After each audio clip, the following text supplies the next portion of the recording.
ಇವತ್ತೇನು ಸಕ್ಸಸ್ ಆಗಿದ್ದೀರ. ಯಾಕಂದರೆ ನಮ್ಮ ಕಲಾವಿದರ ಸಂಘದ ಅಂಬರೀಷ್ ಅವರ ಆಡಿಟೋರಿಯಂ ಫುಲ್ ಆಯಿತು.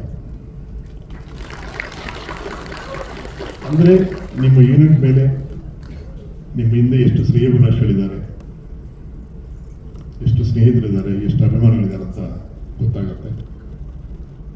ರಿಯಲಿ ನಿಮ್ಮೆಲ್ಲರಿಗೂ ತುಂಬ ಥ್ಯಾಂಕ್ಸ್ ಹೇಳ್ತೀನಿ. ಯಾಕಂದರೆ ಬೆನ್ನು ತಟ್ಟೋರು ಬೇಕು, ಕಾಲಿಲಿಯವರು ಬೇಡ. ನೀವೆಲ್ಲ ಬೆನ್ನು ತಟ್ಟಿ ಟೆಡ್ಡಿ ಬೇರಿನ ಆಶೀರ್ವಾದ ಮಾಡಿ ಬಂದಿರ. ನಿಮ್ಮೆಲ್ಲರಿಗೂ ಥ್ಯಾಂಕ್ಸ್ ಹೇಳಕ್ಕೆ ಇಷ್ಟಪಡ್ತೀನಿ ನಾನು.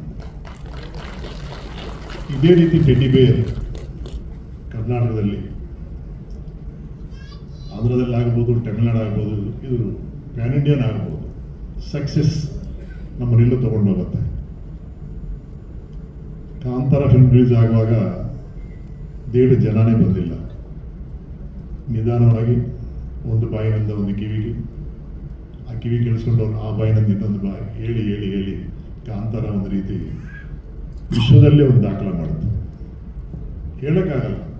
ಮಗು ಹುಟ್ಟಿದ ತಕ್ಷಣ ಅವ್ರು ಪ್ರೈಮ್ ಮಿನಿಸ್ಟರ್ ಆಗ್ತಾರ, ಪೊಲೀಸ್ ಆಫೀಸ್ ಆಗ್ತಾರ, ಕಳ್ಳರಾಗ್ತಾರ, ನಮ್ಗೆ ಗೊತ್ತಾಗಲ್ಲ. ಬಟ್ ಸಿನಿಮಾ ಬಿಡುಗಡೆ ದಿನಾನೇ ಗೊತ್ತಾಗತ್ತೆ. ಆ ಮಾರ್ನಿಂಗ್ ಶೋ ಬರ್ತಾರಲ್ವ ಅಭಿಮಾನ ದೇವತೆಗಳು, ಅವ್ರು ನೋಡಿ ಚೆನ್ನಾಗಿದೆ ಅಂತ ಹೇಳಿದ್ರೆ ನಮ್ಮ ಜೀವನನೇ ಬೇರೆ ಥರ ಆಗತ್ತೆ. ನಿರ್ದೇಶಕರಾಗ್ಬೋದು, ನಿರ್ಮಾಪಕರಾಗ್ಬೋದು, ಕಲಾವಿದರಾಗ್ಬೋದು, ಅವರ ಆಶೀರ್ವಾದದಿಂದ, ಅವ್ರು ನೋಡೋ ರೀತಿಯಿಂದ ನಾವು ಸಕ್ಸಸ್ ಆಗ್ತೀವಿ ಅಂತ ಅಭಿಮಾನ ದೇವತೆಗಳು ನಮ್ಮನ್ನು ಆಶೀರ್ವಾದ ಮಾಡಬೇಕಂತ ನಾನು ಕೇಳ್ಕೊಳಕ್ಕೆ ಇಷ್ಟಪಡ್ತೀನಿ. ನಾನು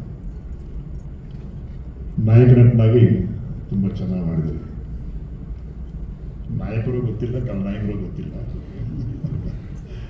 ಒಟ್ಟಾರೆ ನಿಮ್ಮ ಪರ್ಫಾರ್ಮೆನ್ಸ್ ಚೆನ್ನಾಗಿದೆ. ಒಬ್ಬ ನಿರ್ದೇಶಕರಿಗೆ ಇಂಥ ಸಿನಿಮಾದಲ್ಲಿ ಒಳ್ಳೆ ಕ್ಯಾಮರಾಮನ್ ಬೇಕು, ಒಳ್ಳೆ ಮ್ಯೂಸಿಕ್ ಡೈರೆಕ್ಟರ್ ಬೇಕು, ಒಳ್ಳೆ ಎಡಿಟರ್ ಬೇಕು. ಈ 4 ಜನ ಸೇರಿದ್ರೇ ಈ ಸಿನಿಮಾನೇ ಮೇಲ್ತರಕ್ಕೆ ಅವಕಾಶ ಇರುತ್ತೆ. ಈ 4 ಜನ ಒಳ್ಳೆ ಮನಸ್ಸಿಂದ ಕೆಲಸ ಮಾಡಿದ್ದಾರೆ. ಚೆನ್ನಾಗಿದೆ, ಎಡಿಟಿಂಗ್ ಚೆನ್ನಾಗಿದೆ, ಮ್ಯೂಸಿಕ್ ಅದ್ಭುತವಾಗಿದೆ, ಕ್ಯಾಮರಾಮನ್ ಶಾರ್ಟ್ಸ್ ಚೆನ್ನಾಗಿದೆ, ನಿರ್ದೇಶಕ ಥಾಟ್ ಚೆನ್ನಾಗಿದೆ.